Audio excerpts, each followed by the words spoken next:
Good morning guys. Bali ngayon is June 23, 2025. Day of culture natin is 49 days. So magpapakain tayo ng third meal nila ng alas 2 ng hapon. Bali kada meal natin ngayon is nasa 40 kilograms na ng grower 3. So ang total feeds natin para sa ngayong araw is 160 kilograms. Ang lalagay na naman natin sa feeding tray is 400 grams ng feeds para ma-monitor natin kung nauubos.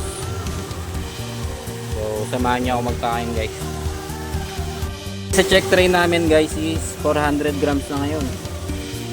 So ito yung nilalagay namin dun sa inaangat naming check tray para ma-monitor kung nakakain ba ng hipon o matamlay silang kumain. So maglalagay tayo ng 400 grams.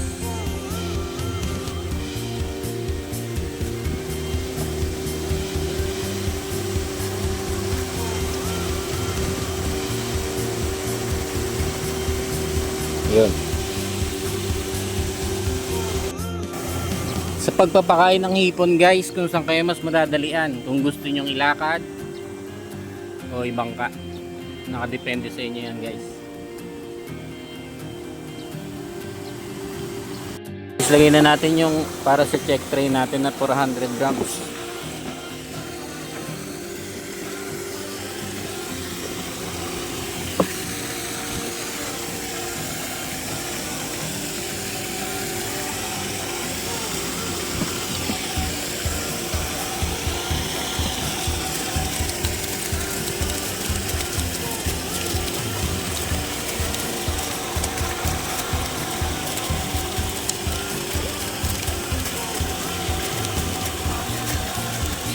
Tapos balikan natin after 1.5 hours. Bali ito yung sa check tray natin, number 2. Lalagyan pa natin isa.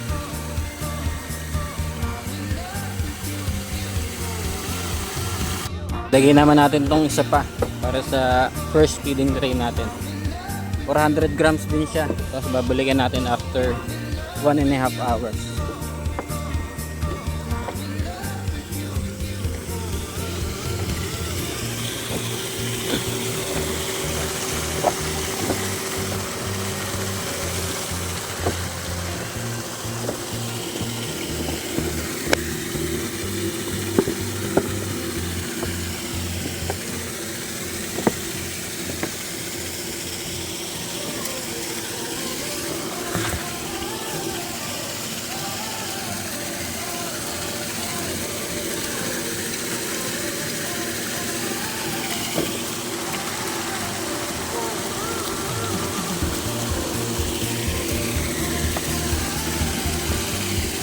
Yung iba binabasa yung feeds pag magpapakain para hindi siya tinatangin ng hangin lalo pag malakas yung hangin. So yan, babalikan natin after 1.5 hours. Okay, after 1.5 hours balikan natin yung mga feeding tray natin. Tingnan natin kung nakain ng hipon lahat. Pag ganitong panahon na uulan-ulan, expect na matamlay silang kumain or mabagal. So, tingnan pa rin natin. Sana naubos nila lahat. Kasi once namin natira sa tray, mag-a-adjust tayo ng pakain.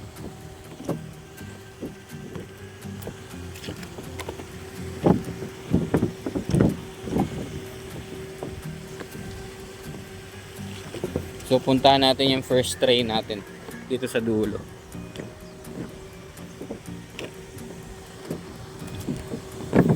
Then pag ganitong pangit ang panahon, mag-a-adjust din tayo sa aeration. Magdadagdag tayo ng paddle wheel. So check muna natin yung tray dito. Tingnan natin kung naubos nila yung nilagay nating 400 grams.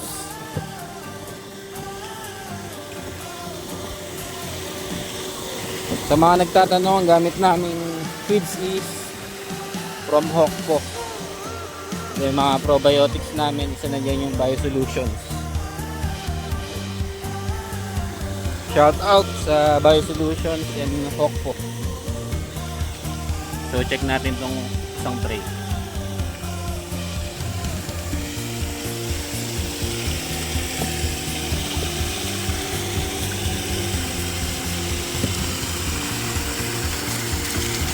Ayun. Na-consume naman siya. Naubos nila.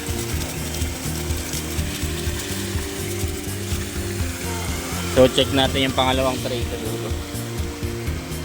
Dito naman tayo sa pang tray natin. Check natin kung naubos ang hipon.